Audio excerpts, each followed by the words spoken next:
Anne et moi sommes très heureuses de faire cette deuxième partie de la séance 5 ensemble, qui s'intitule « Être à notre meilleur pour la mission Dieu ». Alors, on poursuit notre réflexion sur le fait d'honorer notre corps. L'intendance, c'est prendre soin de notre corps. Alors, dans la dernière vidéo, on a dit que ce qu'on fait à notre corps, on le fait aussi à Dieu. Ouh, ça, c'est toute une pensée incroyable. Et ça devrait changer radicalement notre façon de prendre soin de notre corps. En tant que croyant, notre objectif est la maturité. Alors, ce qui veut dire aligner nos cœurs et nos pensées sur ce que Dieu dit de nous, marcher avec un esprit renouvelé, être libéré de l'esclavage de nos moindres désirs, être des vases saints, mis à part pour des fonctions particulières, sanctifiés, utiles au maître et prêts à accomplir toute bonne œuvre. Bref, donner le meilleur de nous-mêmes pour la mission de Dieu, faire de notre mieux avec ce que Dieu nous a donné. Alors, tout ça, ça nécessite de donner une priorité à notre corps. Et je vous pose une question. Votre corps est-il une priorité? Si c'est le cas, alors vous allez investir en lui.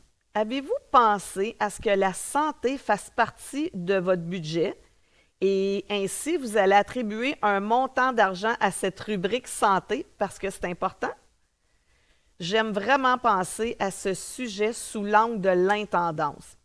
L'intendance, ça consiste à utiliser et à gérer toutes les ressources que Dieu nous a données pour sa gloire et pour le mieux-être de sa création. Ainsi, on gère nos finances, nos forces, nos dons, nos relations, nos talents et oui, notre corps. On doit se considérer comme des intendants, outillés, appelés et chargés d'une tâche. Ouf! Qu'est-ce que tu en penses, Anne? Oui, je suis tout à fait d'accord et ça m'amène à penser que cela demande de la discipline. Beaucoup de discipline. La discipline pour bien diriger notre corps. Paul dit dans 1 Corinthiens 9, les versets 24 à 27, « Ne savez-vous pas que les concurrents dans le stade courent tous, mais qu'un seul remporte le prix? Courez de manière à le remporter. Tous les athlètes s'imposent toutes sortes de privations et ils le font pour obtenir une couronne qui va se détruire.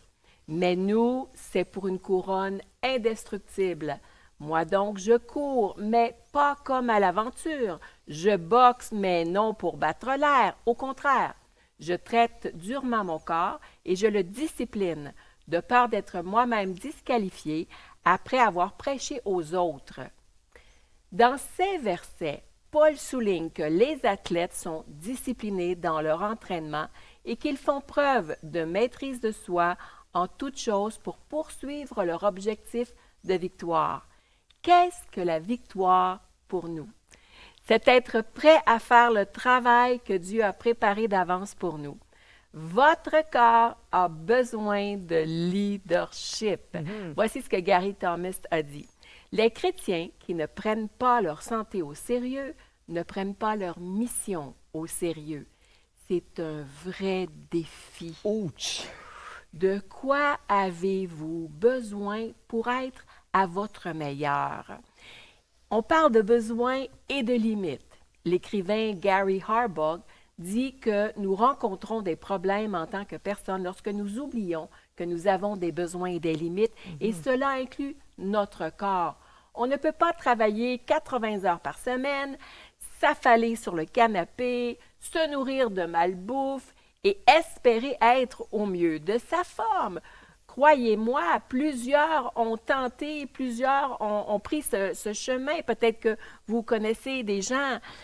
L'intendance consiste donc à connaître très clairement nos besoins et nos limites et à nous comporter en fonction de cette connaissance. Cela honore Dieu. Nos corps nous parlent. Nos corps nous parlent. Ils nous envoient continuellement des signaux sur notre bien-être ou sur l'absence de celui-ci. Des signaux physiques tels que des maux de tête, des douleurs, des palpitations, un manque d'énergie, des problèmes digestifs, un tremblement de l'œil, de l'anxiété, de la dépression. c'est toujours une invitation à prêter attention ou à s'interroger. Alors, que savez-vous de ce dont vous avez besoin? C'est très personnel, car aucun corps n'est identique. Toi, Annie, sais-tu de quoi tu as besoin? Oui, je sais que j'ai besoin de 7 à 8 heures de sommeil chaque nuit et qu'il vaut mieux que je me couche tôt et que je me lève tôt pour bien fonctionner. Je sais aussi que ça me fait du bien de débuter ou de terminer mes journées en marchant. Je sais aussi que j'ai besoin de me retrouver seule quelques moments par semaine pour me ressourcer, de ne pas être avec plein d'amis, d'être entourée. Alors ça, c'est mes besoins. Hey, ça, c'est intéressant, Annie, parce que j'ai des besoins très semblables. Et vous, de quoi avez-vous besoin en termes d'exercice, de nutrition et de repos? C'est une excellente question à laquelle réfléchir. Tout à fait. Alors, connaissez vos besoins, mais demandez-vous ensuite quelles sont vos limites. Nous avons tous des limites physiques. Vivant dans un monde déchu, nous ne pouvons pas y échapper. Aucun d'entre nous n'aura un corps parfaitement fonctionnel pour de nombreuses raisons. Séquelles du péché ou de la maladie, âge ou handicap. Pour honorer Dieu, il faut donc comprendre nos limites. Oui, c'est vraiment important de comprendre nos limites, même si parfois on aimerait ça être invincible. En tout cas, j'aimerais ça parfois être invincible. C'est là que nos outils de connaissance de soi sont à nouveau utiles. Alors, vous vous souvenez, s'arrêter, identifier et s'interroger. Quelles sont mes limites? Peut-être que vous travaillez sur des corps de travail et vous parvenez jamais à vous lever et à vous coucher à la même heure. Ça, c'est une limite. Peut-être que vous avez des restrictions alimentaires sévères ou des problèmes de santé chroniques qui restreignent ce que vous pouvez faire. Ça peut être très frustrant et on pourrait être tenté de les ignorer. Alors, demandez-vous plutôt, qu'est-ce que je ressens et quels sont les schémas de pensée au sujet de mes limites? Quelle racine, parce qu'il y a quelque chose qui se cache au plus profondément de nous, se cache sous mes pensées et mes sentiments. Reconnaître la réalité du corps que vous avez est toujours la première étape pour donner à Dieu le meilleur de vous-même. Lorsqu'on comprend nos besoins et nos limites, on peut s'engager, ça nous aide à s'engager à vivre dans le cadre qu'il nous offre. Maintenant, ça va nous amener à parler de reconnaître et de valoriser notre corps. Nous savons ce dont nous avons besoin. Nous connaissons nos limites. Et ensuite, nous pouvons passer à l'autogestion, également connue comme étant la partie difficile, faire la bonne chose. Il est temps de reconnaître, d'accepter et d'apprécier ce qui nous a été donné. Reconnaître nos forces, reconnaître nos besoins et reconnaître nos limites. Admettez-les, ressentez-les, observez-les et invitez Jésus dans le processus. Oui. Je veux vous encourager à inviter un ami de confiance ainsi que Jésus dans l'étape de reconnaître. Nous sommes généralement beaucoup plus à l'aise de reconnaître et de partager publiquement nos succès et nos forces, alors que nous préférons garder pour nous nos échecs, nos faiblesses et nos souffrances. Pourtant, ce n'est pas ce que Dieu désire pour nous. Rappelez-vous, dans le cours Identité, nous avons appris que nous sommes faits pour la communauté. Jésus est présent dans nos réussites et dans nos souffrances. Ce n'est que lorsque nous parvenons à accepter qui nous sommes avec le corps que Dieu nous a donné et que nous acceptons le vase que nous avons, que nous pouvons être pleinement utiles à Dieu pour accomplir le travail qu'il a prévu pour nous. Oui. Accepter qui nous sommes, c'est vraiment une clé importante. Ce qui nous amène à l'étape évaluer. Une fois qu'on a accepté notre corps, on peut évaluer et ça demande un peu d'introspection. Mes pensées et mes sentiments à l'égard de mon corps correspondent-ils à ce que Dieu dit, à sa façon de me voir? Qu'est-ce qui est vrai? Quelle est ma motivation dans ma façon de traiter mon corps et d'en prendre soin? Faire de l'exercice, est-ce que c'est punitif ou est-ce que c'est une façon de prendre soin de moi et finalement d'honorer Dieu? Est-ce que je regarde verticalement vers Dieu pour la validation et l'affirmation ou horizontalement vers ceux qui m'entourent? Mes limites sont-elles vraiment aussi contraignantes que je crois? Mon objectif, est-ce que c'est de vivre une vie facile et confortable en cédant à tous les désirs de mon corps ou c'est d'être utile à Dieu? Est-ce que je vis en respectant mes limites ou en les dépassant parce que je crois que j'ai quelque chose à prouver? Est-ce que je donne la priorité à mon corps en m'assurant que ses besoins sont satisfaits? Est-ce que je fais vraiment tout ce que je peux? Est-ce que je donne mon meilleur à Dieu? C'est une question de cœur. Tout à fait, Anne. Seul vous et Dieu savez honnêtement ce dont votre corps est capable, ce qui est le mieux pour lui. Mais il veut vous rencontrer dans tout cela. Nous pouvons nous aider les uns les autres, les unes les autres dans ce domaine également.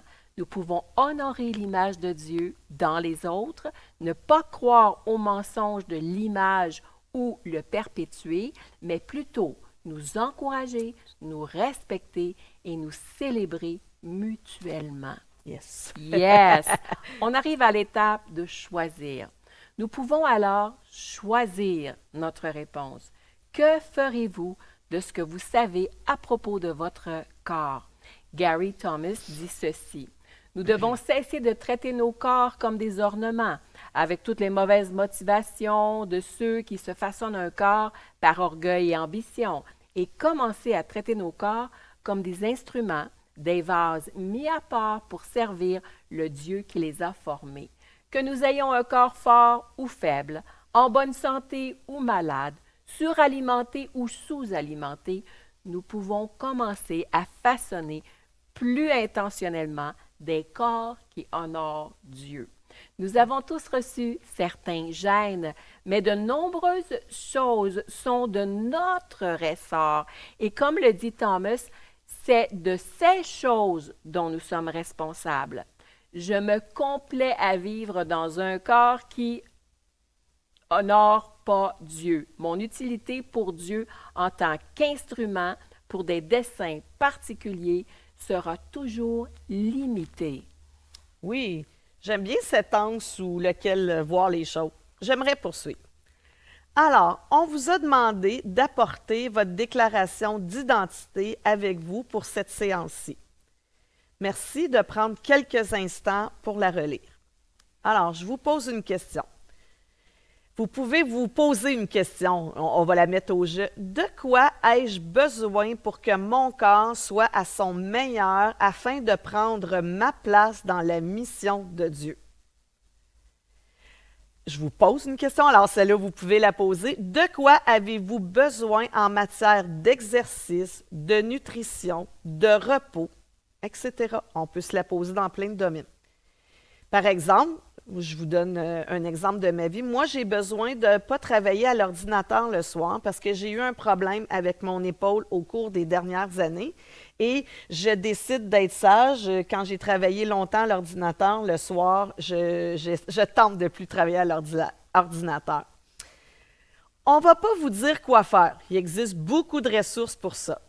Et on ne veut pas vous imposer un autre projet de développement personnel. Ça, c'est du déjà vu.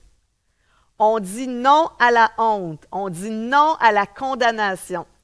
On veut plutôt que vous écoutiez l'invitation. Que vous dit Dieu? Comment vous conduit-il dans ce domaine? La meilleure prochaine étape vous est propre. N'oubliez pas, c'est un marathon et pas une course. Il a fallu des années pour transformer nos croyances sur notre corps.